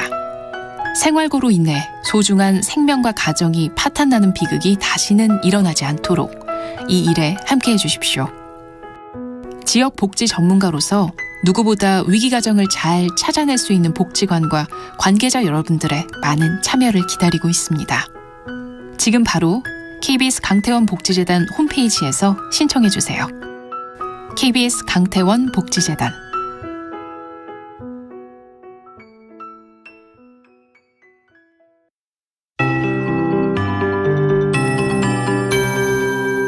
KBS 58분 날씨. 현재 전국 대부분 지역에 가시거리 200m 미만의 짙은 안개가 낀 곳이 많습니다. 내일 오전까지 전국적으로 안개가 짙게 끼겠고 특히 서해안 도로나 교량은 주변보다 안개가 더 짙게 낀 곳이 많겠고 기온이 떨어지면서 도로 살얼음이 발생할 수도 있습니다. 교통안전에 각별히 유의하시기 바랍니다. 내일과 모레 전국적으로 비나 눈이 내리겠습니다. 특히 강원 동해안과 산지, 경북 북동 지역은 모레 글비까지 이어지겠습니다. 예상 적설 강원 산지와 강원 북부 동해안은 20에서 50cm, 많은 곳은 강원 산지에서 70cm 이상, 강원 중남부 동해안과 경북 북동 산지 10에서 30, 많은 곳은 40cm 이상, 강원 내륙과 경북 북부 동해안 3에서 10, 경기 동부와 충북 북부, 경북 북부 2에서 7, 서울 등 그 밖의 중부지방과 전북 동부, 경상도 서부 내륙은 1에서 5cm가 예상입니다. 내일 아침 기온은 서울 7도, 광주 8도, 부산 11도가 예상됩니다. 낮 기온은 서울 7도에 머무르겠고 대전 9도, 대구 10도, 광주, 울산 11도, 부산, 제주는 12도가 예상입니다. 서울지방 현재기온은 8.9도, 강수량 37.3mm입니다. KBS 58분 날씨 전금매입니다.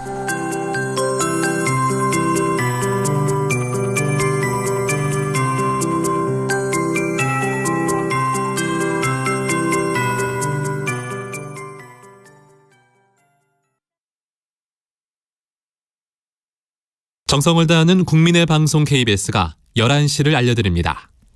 AM 711kHz, FM 97.3MHz, KBS 1라디오입니다. HLKA.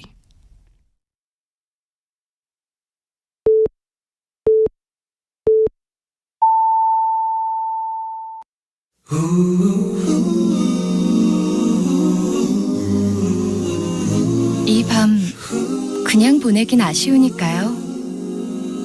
당신의 하루의 끝까지 야무지게 채워드립니다. 당신의 지식 충전소 김성환의 시사야.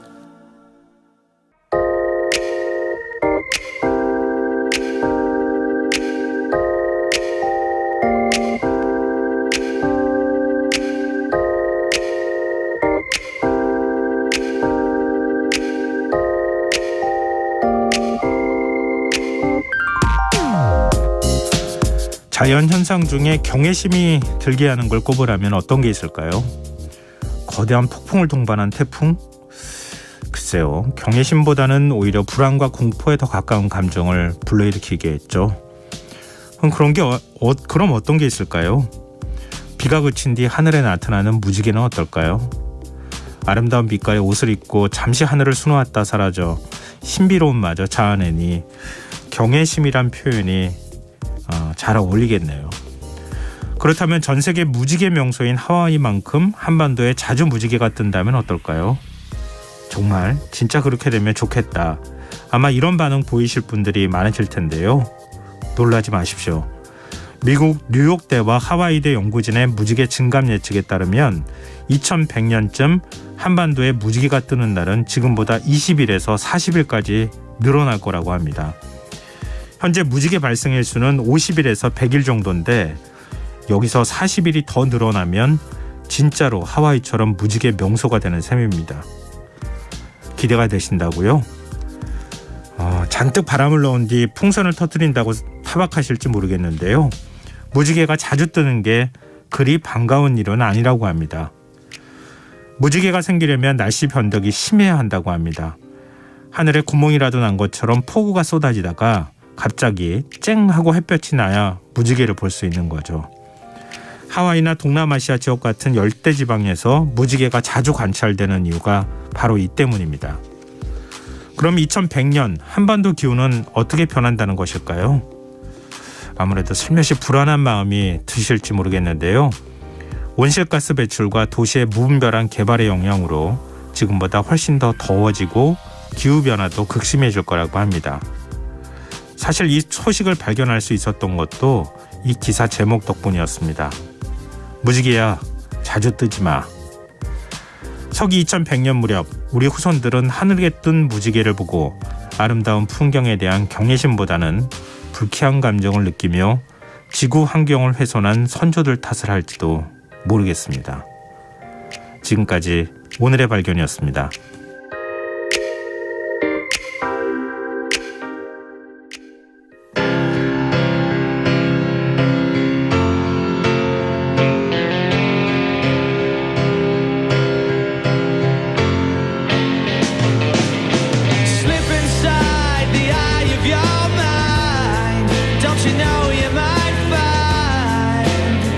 better place to play.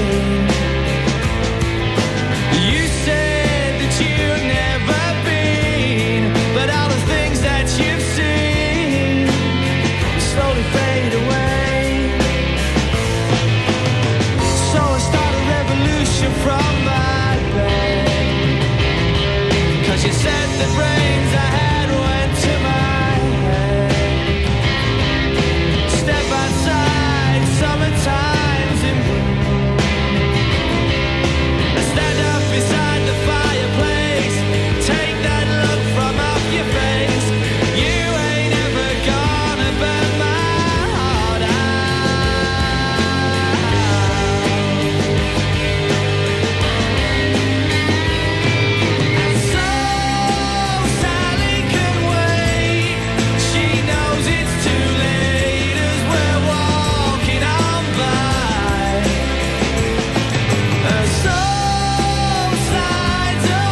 오늘의 발견에 이어서 오아시스의 Don't Look Back in Anger 듣고 오셨습니다.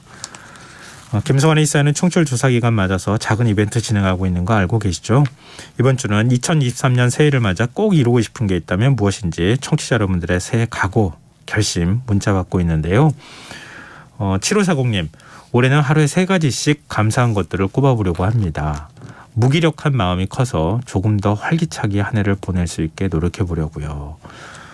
이거 계속 만약에 일기처럼 남기시면 굉장히 좋을 것 같아요. 뭐 길게 문장 쓸 필요 없이 3가지씩만 메모 남기셨다가 한 6개월 뒤쯤에 보시면은 굉장히 새로운 느낌 받으실걸요. 꼭 실천하시기 바랍니다. 4269님, 시사에 처음 듣는데 새해 결심까지 남기려니 멋쩍네요. 복권 사는 마음으로 적어봅니다. 올해는 소설을 써서 12월 신춘문예에 내보고 싶은 마음이 들었어요. 문자도 재미없게 적어서 소설이 재미있을진 모르겠지만 후회 없는 2023년을 보내고 싶습니다. 이런 소망을 적어주셨습니다. 꼭 지금 바람을 이루셨으면 좋겠습니다. 신춘문예 내는 그 과정 자체가 이미 작가가 되는 과정일 수 있으니까요. 그리고 1659님, 저는 내성적이고 소심해서 불만이 있어도 말을 못하고 있다가 집에 와서 후회합니다. 그때 말을 했어야 했는데 하고요. 올해는 해야 할 말, 필요한 말은 참지 않고 자신 있게 말하는 게 목표예요. 이렇게 문자 주셨습니다. 그거 굉장히 중요한 것 같습니다. 자기의 속마음을 좀 정확하게 표현할 필요도 있을 것 같아요. 그렇지 않으면은 소가리가 너무 크거든요. 또 그렇게 해야 다른 사람하고 오히려 더 소통이 잘 될 수도 있을 것 같습니다. 네, 문자 보내주셔서 정말 고맙습니다. 계속해서 문자 많이 주시고요.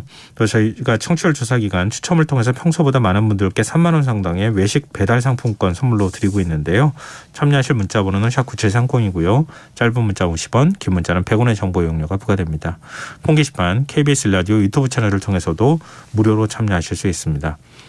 KBS 라디오 김성환의 시사야와 함께하고 계신 지금 시각은 11시 10분입니다.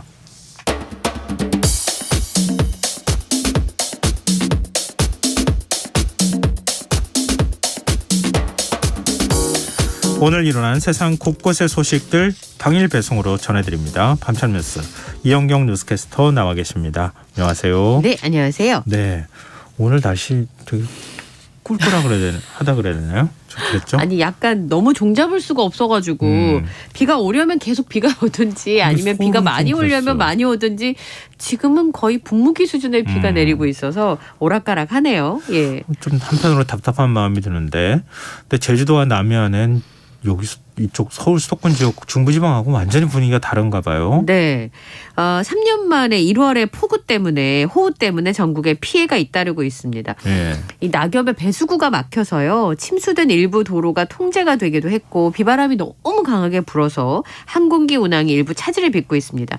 광주 같은 경우에는 오전 5시 13분 새벽이죠. 그러니까 네. 광산구 송정동 영광통 지하차도가 침수가 됐습니다. 근데 여기가 빗물이 7에서 10cm 높이로 차면서 전남하고 영광을, 그러니까 광주하고 전남 영광을 잇는 주요 관문인데요. 네. 이 지하차도가 일부 구간이 1시간가량 통제가 됐었고요. 다행히 너무 이른 아침이어서 차 이동량이 많지는 않았다고 합니다.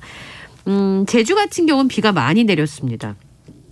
오후 5시 기준으로 산간 지역의 하루 강수량이 삼각봉은 312mm, 윗세오름은 231.5mm, 네. 한라산 남벽은 217.5mm. 그래서 한라산 입산이 지금 전면 통제가 된 상황인데요. 네. 비가 많이 내리고 바람이 불다 보니까 제주를 오가는 일부 항공편과 여객선 운항 계획이 취소가 되기도 했습니다. 거제 같은 경우는 121mm, 부산 기장에도 93mm의 많은 비가 내렸는데요. 겨울비치고는 50mm가 넘는 이런 비는 비잖아요. 이례적으로 많은 네. 비인데 부산하고 남해, 광양 등의 남부 지역의 일부 지역은 계산을 해보니까 하루 강수량이 1월 중순 기준으로 역대 1위를 기록하고 있습니다. 전국이 대체로 흐리고 비가 내리는 가운데 오늘 오전에 청계천 일부도 출입이 통제되기도 했었습니다. 오늘 제가 저녁 정보 프로그램을 우연히 TV 틀었는데 네. 봤어요. 거기에 강원도 하천에 산천어 축제가 나오고 있더라고요. 네네. 막 꽝꽝 얼은 얼음 위에서 막 이렇게 얼음 낚시도 하고 막 그렇게 하는 걸 봤는데 산천어 축제가 휴장을 했어요? 네.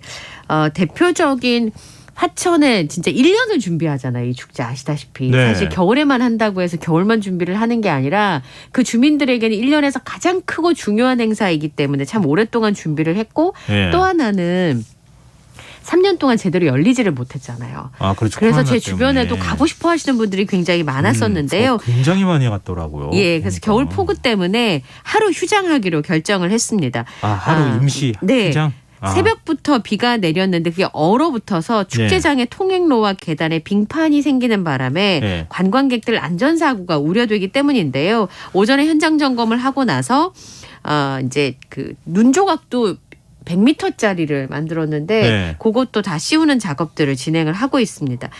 군청 공무원하고 마을 주민들까지 나서서 빗물이 흘러들지 않도록 얼음 낚시터 같은 경우는 연신 지금 물을 퍼내고 있는데 아이고. 사실은 여기 가려고 하셨던 분이 제 주변에도 되게 많아서 예. 기대하셨던 분들이 실망이 굉장히 큰 상황인데요. 물웅덩이가 이렇게 생기게 되면 안전사고 위험이 생기고 홍천 같은 경우도 축제를 준비하고 있었는데 얼음 낚시, 뭐 물고기 맨손잡기 이런 거 많이 하잖아요. 근데 이런 것들이 안전사고 위험이 크니까 어쩔 수 없이 안전하게 하는 게 더 중요해서 하루 쉬기로 했습니다. 이게 지금 또 하루면은 괜찮을까요? 걱정이 되는데. 그렇죠. 왜냐하면은 이제 강에 얼음이 이렇게 얼어 있는데 지금 굉장히 많은 사람들이 그 위에 올라가서 낚시를 하잖아요. 네, 그렇죠. 아무래도 비가 내리면은 녹아내리지 않을까 걱정도 되고. 네. 또 거기 또 낙상이나 네. 넘어지거나 이런 사고도 있을 수 있잖아요. 예. 그래서 사실은 이제 축제라고 하는 게 날짜를 딱 정해놓는 게 아니라 주변 환경이 이제 허락을 하면 할 수 있는 문제이기 때문에 네. 이후에 좀 지켜봐야 될 것 같기는 한데요. 우선은 화천군 이 산천어 축제 가시려고 표를 사신 분들이나 숙소를 네. 예약하신 분들 수수료 없이 다 환불을 해주신다고 합니다. 그래요? 그리고 얼음판의 상황은 화천군에서 설명하기는 괜찮다는 거예요. 그런데 아까 말씀하신 것처럼 이 얼음의 두께가 문제가 아니라 낙상 등의 안전사고 위험이 굉장히 크기 때문에 네. 축제 재개를 하기 위해서 행정력을 지금 동원하고 있는 상황인데요. 오후까지 한 30-40mm의 비가 더 내리게 되면 아무래도 그런 부분들이 좀 우려가 돼서 휴장을 하긴 했습니다만 날씨가 좋다면 그리고 주변 환경만 그 허락을 한다 그러면 사실 네. 축제를 다시 만끽할 수 있긴 합니다. 일단 내일 상황은 어떻게 될지 좀 변화 봐야 될것 가능성이 같아요. 있으니까 예. 내일 만약에 가기로 미리 이제 예약도 하고 하신 분들이 있다면은 네. 꼭 미리 좀 확인하셨으면 좋겠네요. 네.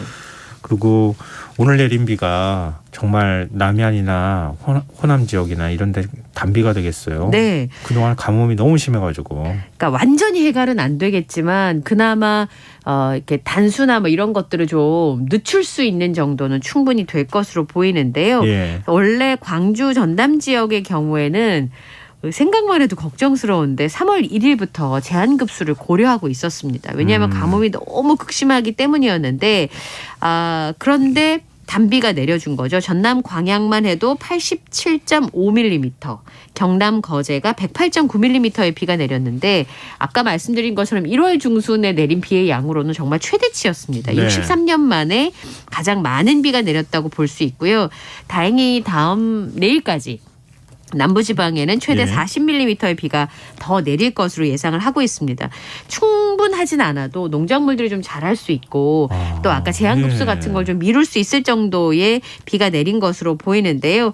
그동안 사실은 댐 수위가 굉장히 많이 낮아지기도 했었고 예. 또 이 농작물들이 굉장히 메마르고 이 뭐 위쪽 중부지방은 겨울에 뭐 지금 땅이 다 어니까 네. 농작물을 심기 어렵지만 남부지방 같은 경우에는 사실 겨울에도 농작물이 계속 자라잖아요. 네. 노지에서도. 그렇죠. 근데 그런 데는 사실 가뭄 때문에 농사짓기도 정말 어려웠을 것 같아요. 근데 사실 그렇게 풀 자라는 게 어렵잖아요. 그럼 네. 가축을 먹이기도 되게 어려워지는 그러네요. 상황들이 벌어지는데요. 네. 물론 이제 댐 저수위를 높이기엔 역부족인 상황입니다만 지금 광주하고 전남 지역 식수원인 동복댐의 경우에는 23.93%에서 23.8%, 주암댐 같은 경우는 28.06%에서 28.01%로 저수율은 좀 줄어들었습니다. 왜냐하면 댐으로 빗물은 들어왔겠죠. 근데 네, 더 많이 그쵸. 썼기 때문에 저수율이 지금 줄어들 수밖에 없는데 이렇게 생각하시면 될 것 같아요.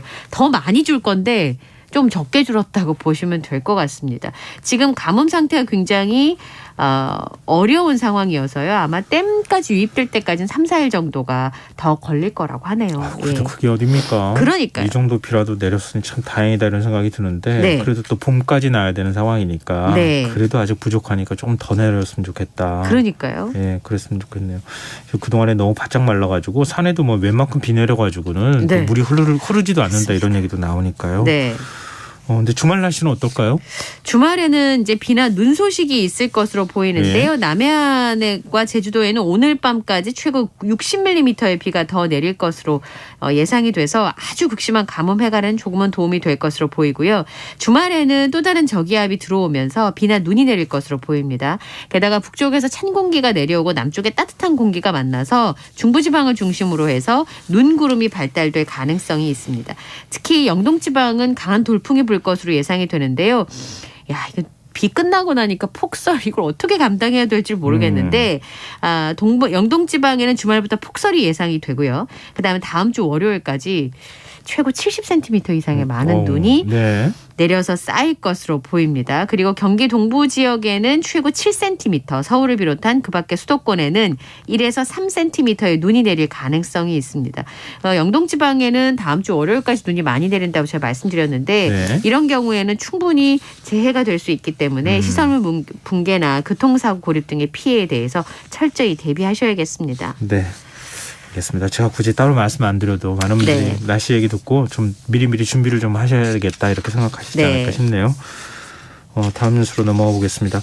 방역당국이 우리 국민 한 99% 정도가 코로나19 항체를 보유했다 이렇게 밝히면서도 이게 네. 집단 면역은 아니다 이렇게 얘기했어요. 그러니까 코로나에 대해서 생기는 면역이라고 하는 게 시간이 지나면 이렇게 감소한다는 특징을 가지고 있잖아요. 네. 애초에 코로나가 처음 발생했을 때 집단 면역까지 가는데 어느 정도 걸릴 것인가 굉장히 논란이 있었는데 우리나라 국민 10명 가운데 7명이 코로나19에 감염된 적이 있고 네. 백신 접종까지 다 포함하면 지금 국민의 99%가 항체를 갖고 있다. 이렇게 얘기할 수 있는 상황입니다. 네. 코로나19 같은 바이러스가 몸에 들어오면 그거를 이제 대항하기 위해서 항체가 만들어지는데요. 항체가 있는지 없는지 확인을 해보면 이전에 코로나19에 감염이 됐었구나. 그렇지 않구나. 이걸 바로 알 수가 있습니다. 지난달에 7,500여 명을 대상으로 조사를 했습니다. 자연 감염으로 항체가 형성된 비율은 70%였는데요. 이게 넉 달 전 1차 조사 때 57%보다 13%포인트가량 늘어난 겁니다. 이제 그만큼 감염자가 많았다고 볼 수 있겠죠. 네. 그리고 자연 감염 항체 그 양성률 70%는 그 당시에 확진자 비율을 보면 51.5%였거든요. 네. 차이가 나잖아요. 그러네요. 그러니까 18.5%포인트가 높은 거예요. 그만큼 검사로 찾아내지 못한 숨은 감염자들이 그만큼 있었다고 볼 수 있겠습니다. 근데 뭐 전문가들이 저희도 네. 인터뷰했지만 그 얘기를 하시잖아요. 지금 한 하루 6만 명대가 나온다고 하더라도 그 몇 배는 더 나오고 있다고 봐야 된다. 맞습니다. 근데 사실 통계 안 잡히는 확진자들이 그만큼 많다는 얘기가 드는 거잖아요. 네. 그래서 위중증 환자가 그 오히려 숫자를 보여주는 거다. 500명대가 지금 나오고 있다고 하잖아요. 네. 그러면서 하는 얘기가 백신 접종 꼭 받으셔야 된다. 네. 이 얘기예요. 예. 아까 말씀하신 것처럼 자연 감염에다가 지금까지 백신 접종을 받으신 분들까지 합해서 전체 항체 양성률은 98.6%입니다. 그런데 항체는 시간이 갈수록 감소하고 또 개개인 간의 차이가 있잖아요. 네. 그래서 이 높은 항체 양성률이 집단 면역을 의미하는 게 아니라고 하는 겁니다. 그래서 정부가 60세 이상의 고령층의 중증화를 막기 위해서 설 연휴 전에 꼭 이가 백신 접종을 해달라라고 거듭 당부를 했는데 이번에 설은요 지난 추석처럼 거리두기가 없기 때문에 거리두기가 없는 명절이기 때문에 요양시설에 접촉 대면 면회 그다음에 고속도로 휴게소의 음식 섭취도 가능한 상황입니다. 보건소 선별진료소랑 임시선별검사소를 정상 운영하기로 했습니다. 그래서 21일부터 24일까지 6개 고속도로 휴게소에서 원하시면 누구나 PCR 검사를 받으실 수가 있습니다. 요거 참고하셔서 움직이시면 좋을 것 같고요. 네. 그리고 17일 내에 감염병 자문위원회 의견을 수렴을 해서 그리고 해외 유행 사항도 검토를 해서 설 전후해서 실내 마스크 의무 완화를 결정하겠다 이렇게 밝힌 상황입니다. 그렇게 하기 위해서는 백신 접종률도 특히 그렇죠. 60대 이상 백신 접종률이 올라가야 되잖아요. 네.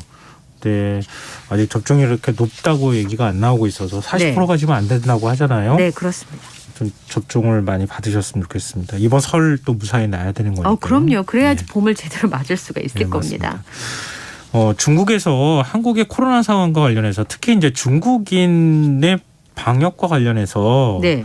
이상한 소문이 돌고 있다고요? 그러니까 이 중국의 관영이죠. 한구시보랑 영문판 글로벌 타임스에서 사설을 냈어요. 네. 한국은 중국인 관광객의 폭로를 합리적으로 설명해야 된다. 이런 사설을 내고 한국의 규제를 비판하고 있는데 그 내용을 보면 입국이 거부된 채 자꾸 어두운 방에 감금된 채 침대와 온수조차 없는 열악한 환경이었다라고 하는 중국의 누리꾼의 주장이 담겨져 있습니다. 네. 사실은 이게 설명을 안 하면 안 되는 상황인 거죠. 이 정도 되면. 그래서 우리 방역 당국이 설명 자료를 내고 중국 국적인 입국자와 다른 나라의 국적을 가지고 있는 입국자와 차별한 일은 없다라고 반박하는 일이 벌어졌습니다. 지금 내용을 좀 살펴보면요. 중국 누리꾼들이 주장하는 거 첫 번째, 중국인들한테만 옐로 카드를 걸었다는 거예요. 네. 그러나 이건 사실입니다. 하지만 중국발 입국자 중에서 단기 체류 외국인에게만 해당되는 일이고요. 이거는 검사 받으러 가는데 인솔해서 데리고 가기 위한 조치였습니다. 중국발 입국자라고 해도 내국인과 또 장기 체류하시는 분들에게는 이 노란 목걸이를 걸 필요가 없는 상황인 거죠. 네. 그다음에 더 심각한 게 이건데요. 웨이보에 한국에 입국하고 나서 코로나에 확진돼서 본인이 격리시설에 들어갔는데 네. 침대도 없고 온수도 안 나와서 추운 속에서 바닥에서 잠을 잤다. 이런 글들이 퍼졌습니다. 네. 심지어 중국인들이 머무는 공간에는 침대도 테이블도 의자도 없었다. 네. 그런데 하루 숙박비와 식비가 900위안, 우리 돈으로 16만 5천 원이고 7일 격리 기준으로 해서 116만 원을 지불했다. 이런 얘기들이 나왔는데요. 네. 그래서 사진을 공개했어요. 방역당국에서. 음. 평소 중국 관광객들이 자주 이용하는 관광 호텔급 이상의 객실이다라고 얘기를 했고 사진을 보면 욕실 침대가 꽤 깨끗하고요. 정돈이 잘 된 모습이었습니다. 격리시설로 운영하는 곳이 최대 205명이 들어가는 호텔 3개를 지금 운영하고 있는데 11일 기준으로 했을 때 86명이 격리돼 있고요. 32명은 격리를 마치고 퇴소한 상황입니다. 식사가 부실하다는 얘기도 있어요. 그러니까 격리하는 중국인들한테 샌드위치, 김치, 우유밖에 안 줬다. 심지어 쓰레기통 앞에다가 먹을 걸 두고 갔다. 이런 얘기들이 있는데 도시락 사진까지 다 공개를 하면서 반박을 한 상황이에요. 이 중국 관영 한국시보 심각해요, 사실은. 네. 그러니까 관영이라는 딱지를 떼야 되는 거 아닌가 싶기도 한데요. 중국 내부에 뭐 여론은 언론은 다 막아놓고 그렇죠. 한국시보는 이렇게 사실 너무 극화되어 있는 목소리를 자꾸 내가지고 비판을 받고 있는데 또 그러네요. 네.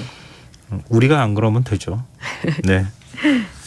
시청자 여러분께서는 KBS 라디오 김성환의 시사와 함께하고 계십니다. 밤참스 계속 이어가겠습니다.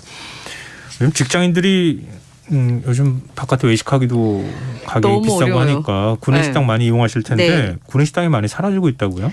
작년만 해도 외식 물가 올랐는데 거기가 상대적으로 저렴하니까 많이들 식사를 하셨었는데요. 네. 하나둘씩 구내식당들이 가격을 인상하고 외부 식당에서 저렴해가지고 여기를 많이 쓰던 서민들에게는 굉장히 고마운 존재였는데 물가가 너무 많이 오르니까 따라 안 올릴 수가 없는 상황인 거예요. 인건비도 오르고 다른 에너지 수급까지 겹치면서 비용 부담이 굉장히 커지니까 경영난에 결국은 폐업을 결정하는 구내식당들이 늘고 있습니다.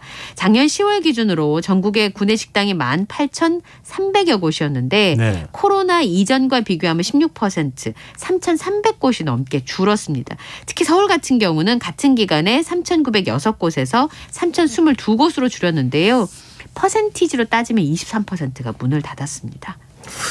대학교 학생식당은 어때요? 거기도 마찬가지입니다. 서울대의 경우에는 4,000원 정도면 아침을 해결할 수 있었거든요. 예. 그리고 근데 이게 기숙사 식당의 조식 운영 식단을 중단할까 이렇게 고민을 하고 있습니다. 전남대 같은 경우는 재작년에 12월에 건물 리모델링을 완료했는데 입찰가액을 절반으로 낮췄는데도 여기 들어오겠다는 사람이 없어요. 운영하려고. 그러니까 학생들의 불편이 굉장히 커지고 있는 상황인데요. 5,000원도 사실은 학생들한테 굉장히 부담스럽잖아요. 맞아요. 그래서 네. 아침에 한해서만 대학에 따라서 1,000원의 학식을 주는 그런 그 식당들이 꽤 있습니다. 네. 그러니까 학생이 1,000원, 농식품부가 1,000원 이렇게 부담하는 가격인데 여기 굉장히 긴 줄을 선다고 하고요. 근데 점심시간에는 오히려 가격이 정상으로 복귀가 되니까 오히려 드시는 분들이 많이 줄었다고 하네요. 예. 학생 부담하고 대학 측이 또 부담을 해서 학생 식당을 좀 저렴하게 많이 만드는 걸로 제가 알고 있는데 이렇게 요즘 또 뭐 고급화 추세라고 해서 학생 식당도 뭐 굉장히 가격이 많이 비싼 곳들도 생겨나긴 했지만 그래도 주머니 얇은 학생들을 위해서 그렇죠. 뭔가 대학 식당들은 좀 문을 열어놔야 되지 않을까 싶네요. 네. 저 대학교 때 라면이 200원이었어요. 저는 800원이었습니다. 밥이요. 아니, 예. 아 참나. 좀 동네 목욕탕도 많이 사라진다고요? 네, 지금 3년 동안 서울 시내에 총 243개의 목욕탕이 사라졌습니다. 근데 여기 이제 목욕탕이 문을 닫은 곳들이 사실 알고 보면 굉장히 오랫동안 운영했던 곳들이 많은데요. 작년에 문을 닫았던 69개 업장의 30%가 인허가일을 기준으로 봤을 때 20년 넘게 운영한 곳들이었습니다. 코로나 때문에 사실은 그 밀폐, 밀집, 밀접 접촉 때문에 방역에 취약하다는 얘기 때문에 손님들의 네. 발길이 끊겼기 때문이고요. 더 많은 목욕탕들이 문을 닫을 가능성이 높다고 합니다. 참 이건 추억의 장소이기도 하고 그쵸. 지금도 몸이 찌뿌둥하면 동네 목욕탕 간다고 하시는 분들이 많은데 좀 아쉬운 장면이 아닐까 싶어요. 이것도 네. 어떻게 뭐 살려놓기도 참 애매하고 많은 분들이 그렇죠. 동네 목욕탕도 좀 가시고 그랬으면 좋겠네요. 네. 네, 오늘 밤참스 여기까지 하겠습니다. 지금까지 이현경 뉴캐스터와 함께했습니다. 고맙습니다. 감사합니다.